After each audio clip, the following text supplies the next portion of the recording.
think they just accidentally told us who killed Nolan Wells, and I don't think they even realized it.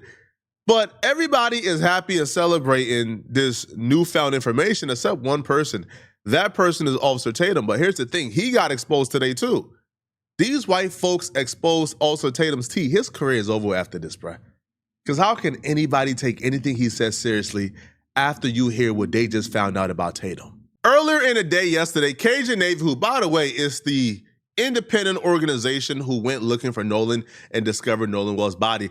They don't work for the family of Nolan Wells, and they don't work for the friends of Nolan Wells. They are an independent body.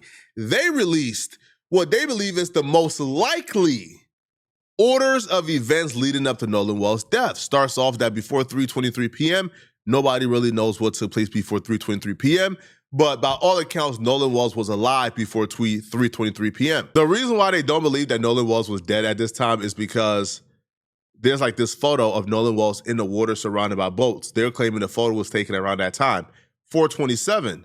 Now, once the friends got done with the emergency call that we heard, the audio where they were claiming they were sinking, once they got done with that call, and then whatever they had to do with the boat, there's a photo at 4:27 p.m. of them getting ready to go. At 4:31, they had left the island and they were sailing off. At 5 p.m., this is where the nonsense starts right here. This is where the nonsense starts, okay? Now, if we are to believe the friend, again, people, we have to explore different theories because we don't know exactly what took place. If we were to believe the friends and they said, hey, he was not with us, we have no idea where he was, but we ain't do nothing wrong. If we just take that into consideration for a moment, wouldn't these next 4 series of events be a little odd? So they, quote unquote, left at 4:31 p.m.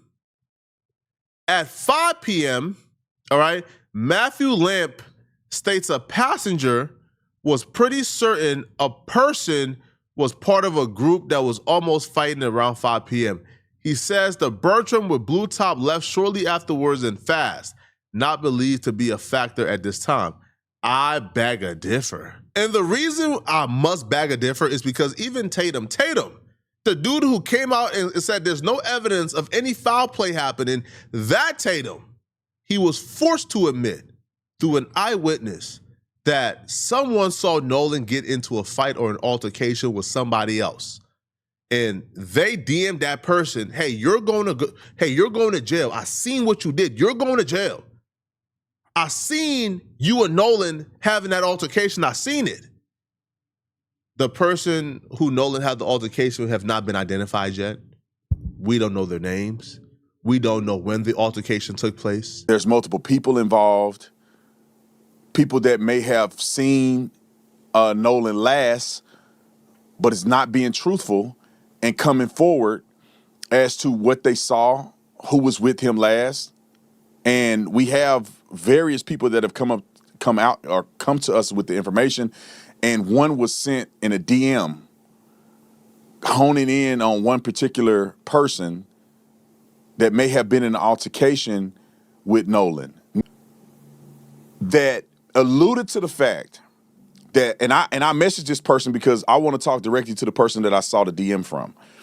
And we haven't talked to this person yet. But the person said in the DM to another kid that is associated, not any of the kids that I interviewed or talked to, but that could be associated to some degree, that knew Nolan, that this person wrote a message saying, me and my husband saw you arguing with Nolan, and to the effect of you're going to spend the rest of your life in prison. That would mean that Nolan Wells was involved in an altercation that's unaccounted for, that has not really been accounted for yet. Nobody is stepping forward to speak on this altercation. We don't know when the altercation took place, how it took place. We know nothing about it.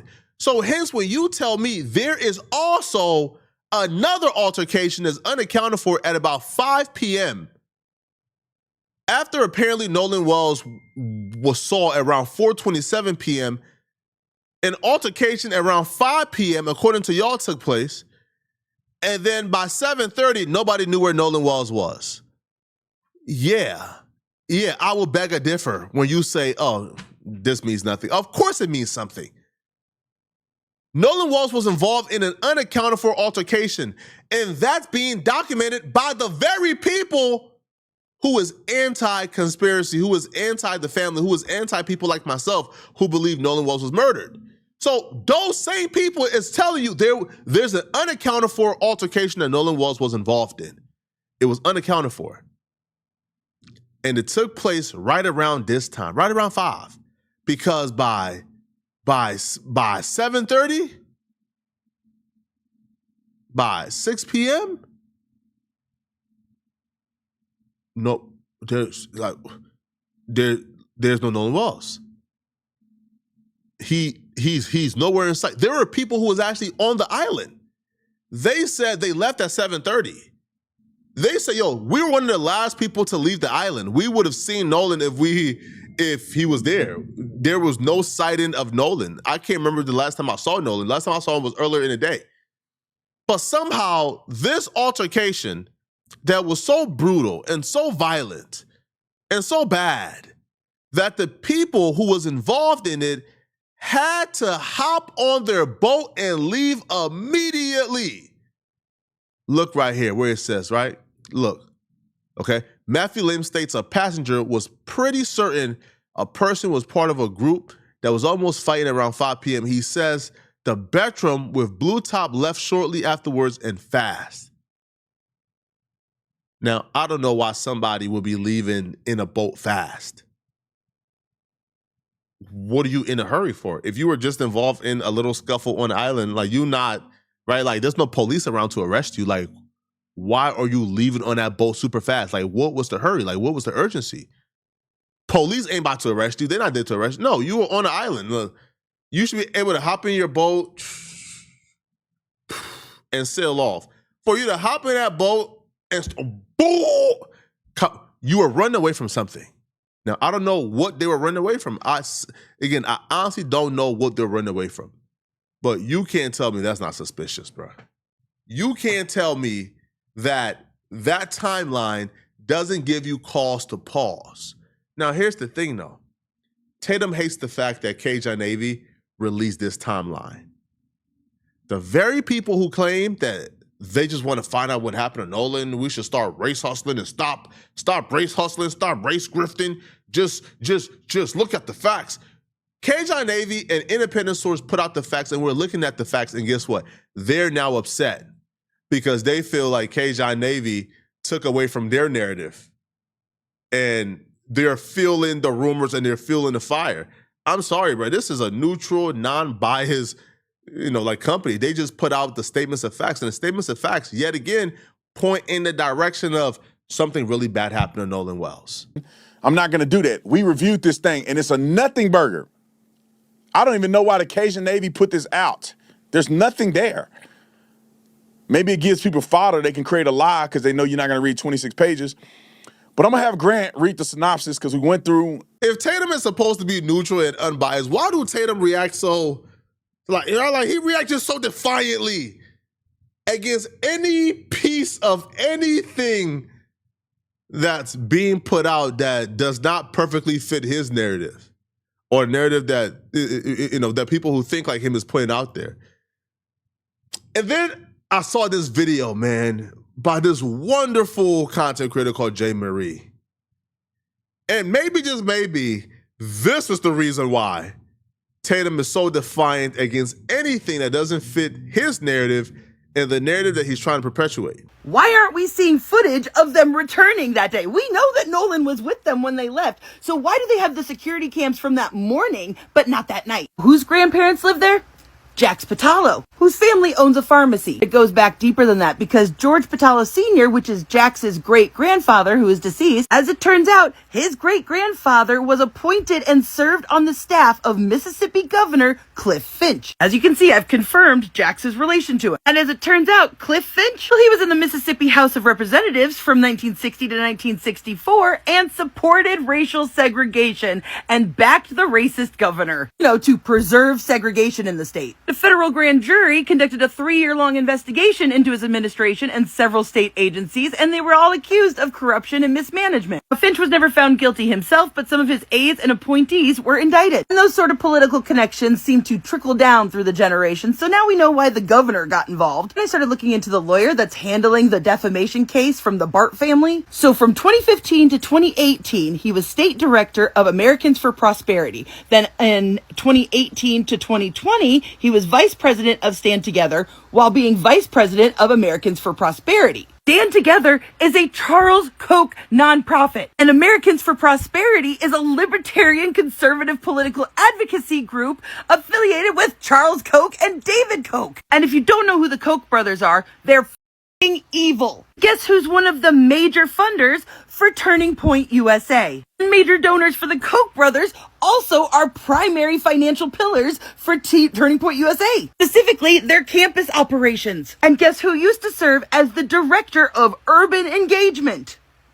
If you tell me that somebody is connected to that person, that's connected to that person, and that person, and that person, I might tell you, maybe you reach it. But when it comes to Tatum, no. Tatum is so openly contradictory, hypocritical, boldly, blatantly bought out when it comes to this Nolan Wall situation that you have to ask yourself why. Like, why would somebody risk their integrity, risk their good name, their face card? Why would somebody risk their credibility for something that has nothing to do with him, essentially? But now we know the answer. Now we know. Now we know why they only reached out to Officer Tatum out of everybody. Isn't that strange? They could have reached out to Law and Crime. They could have reached out to TMZ. They could have reached out to a million different outlets. They reached out to Officer Tatum and Officer Tatum only. He's the person they chose to come and sit down with the kids to have a conversation. And now we probably know why they chose him, because they're all connected. They all are connected. Tatum was brought in to do damage control. And I'll be real with y'all, right? I'll be real with y'all. He has done a wonderful job in stirring up white folks. He has done a wonderful job in galvanizing white folks. See, he can't galvanize black folks. We don't respect him. He don't got that cachet. He's like he can't show up and get nothing done. But he has done a beautiful job at galvanizing white folks against Nolan Wells' family. The most sickening part about all of this, right, was when Tatum says he's not donating to Nolan Wells' GoFundMe because he don't know what happened yet, right? And he has gone on this absolute tirade for the last couple of weeks where he's saying, oh my God, the family is in this for money. Benjamin Crump is in this for money. He has critiqued the fundraiser. He has critiqued the Gifts and Go. He has critiqued everything about this family raising money after Nolan Wells passed. But here is Tatum reacting to Nolan Wells' friends asking for $200,000 on a GoFundMe, on a Gifts and Go. Here is his reaction to this. Now you're about to witness how biased and just like clearly void of all principle this man is. So anybody that believes that these boys need legal fees taken care of or whatever else they need, go ahead and support. Go ahead and support. And let me tell you, in my heart of hearts, after reviewing all this stuff and listening to everything, I want to support them. I'm trying to be fair, and I can give them a popularity. I can push it out there and let y'all make an opportunity at it. I'm going to try to be fair until the conclusion of the case that I'm not going to give to either GoFundMe or Gifts and Goes. But I'm going to tell you what, I'll put it out there if y'all want to support. There's absolutely nothing fair about what Tatum is doing. Tatum has never shared Nolan Wells like GoFundMe or Gifts and Go. He's never shared any fundraiser belonging for Nolan Wells. Even towards the very beginning, Tatum never shared any GoFundMes for Nolan Wells' family to hire, like professionals and private investigators and other things. He didn't donate, not once, as he just admitted. He never shared their GoFundMe link, but Tatum is in his comment section sharing the Gifts and Go link, which just happens to be a Gifts and Go that's to fund legal fees for them to sue Benjamin Crump and Nolan Wells' family. So Tatum is saying, man, well, I'm trying to be fair. I'm not going to give, but if you guys want to give, here's a link. Why you ain't never shared Nolan Wells' link? Tatum, you are a despicable human being bro, you are going at some point in life, I don't know when, probably in the afterlife, you're gonna have to reap what you're sowing, bro. You're gonna have to be accountable for all the evil you're doing on earth. This is just evil. There's no way to put this is just evil. There's no other way to cut it. This is just evil. You're picking and picking and picking and picking and picking at this family. Leave them alone. If you don't support, but why continue to talk about them and berate them? They're grieving. Leave them alone. Leave a grieving family alone, bro. Stop it. Like, what's wrong with you? He's talking about, hey, to be fair. Man, ain't nothing fair about this, man. But, yo, let me know in the comment section what y'all think about this, okay? Y'all think Tatum is bought out? I think so. What do you guys think about that new like timeline? Let me know, okay? If you're still watching this video and you want to watch another good video, click on this video right here somewhere on my screen, somewhere here, somewhere on my screen to find out how exactly Pooh Shiesty just got exposed by the most unexpected person. I'm going to see you guys in this Pooh Shiesty video. I'm out of here, folks. Peace.